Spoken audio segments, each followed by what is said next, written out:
Hindi ko masyadong bet ang dessert na ito. Kaya sa tinagal-tagal kong nagva-vlog, ngayon lang yata ako gagawa nito. Hindi pala ako yung gumawa, tumulong lang ako. Kasi hindi naman ako kakain nito ng marami, titimtiman ko lang. So bakit magpapagod akong gumawa, 'di ba? Hi everyone! Welcome to our another cooking vlog. Cooking vlog ba to? Parang hindi man to niluluto. Gagawin lang naman, 'di ba? Making vlog lang pala. Nang nakakaumay na dessert. Ito ang Mango Peach Alexander Graham Bell. So, bali meron kami ditong 1.48 kilograms na manggang hinog na pa-decompose na. Pero alam nyo, feeling ko lang, mas masarap gamitin na mangga sa Graham. Yung hindi pa masyadong hinog. Yung malambot naman na, pero mangasim-ngasim pa, ganon. Or else, yung hinog na maasim, kumbaga yung hindi pa manibalang, tapos pinahinog na nila, kaya maasim nung nahinog, ganon.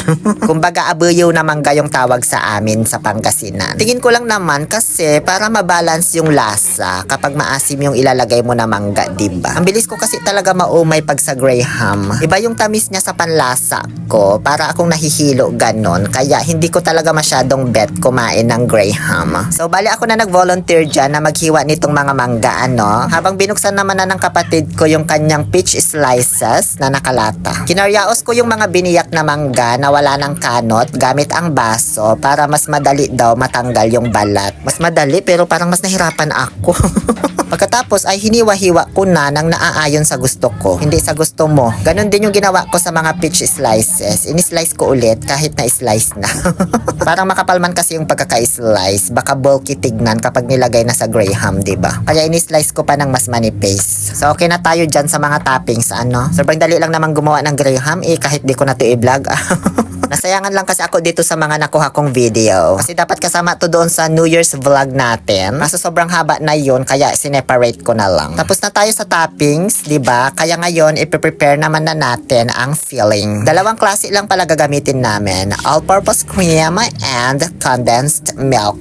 Bago ko buksan at isalin yung ating all-purpose cream, tinumpyak-tumpyak ko muna yung Tetra Pak. Nang sa gayon ay mas madaling mapiga at makuha natin lahat ng laman. Walang matitira. At ang mahal-mahal pa naman ng all-purpose cream na to, Tapos magsasayang ka pa ng mga maiiwan sa box niya, diba? Wala tayong ititira, sa mga lagayan na yan. Simot kong simot.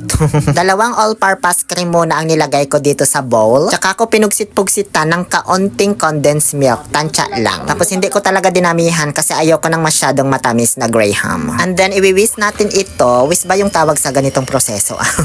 Para dumoble yung kapal or yung dami ba, ganon. Habang wini-whiskey ko ito, napansin ko na parang kasya naman lahat dito sa bowl pag isinama ko na yung natitirang dalawang all-purpose cream. Kaya ayan, inihalo ko na lang lahat para sabay-sabay na. Less effort, diba? And then, pinugsit-pugsitan ko lang ulit ng konting condensed milk. And then, tinuloy ko lang yung pag-whisk for 20 years hanggang sa tuluyan ng umalsa. Ulitin na namin.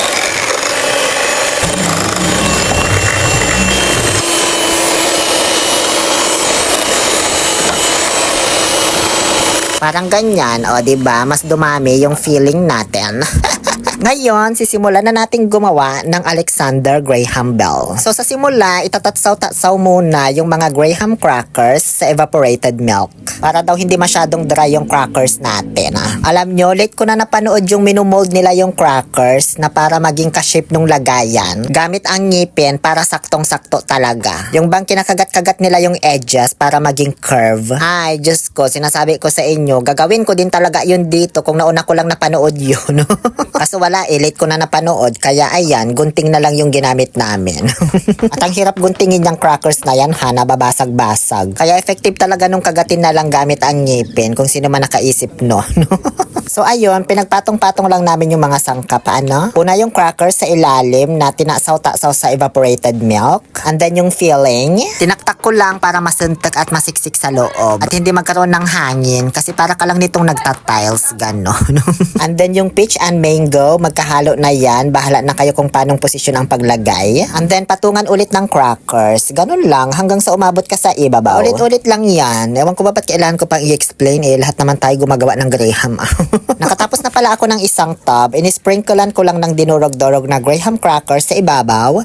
Tinakpan ko at okay na to. Pinasok ko na sa ref at hinayaan ko na sila sa mga buhay nila. For documentation lang naman, kaya ako tumulong.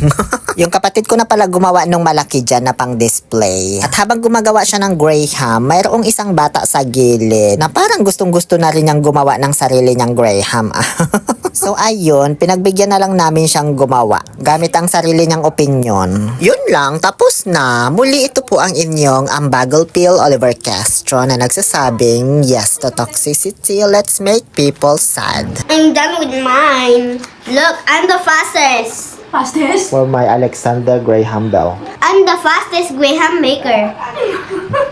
Siya, sige na, ano pa inaantay nyo dyan?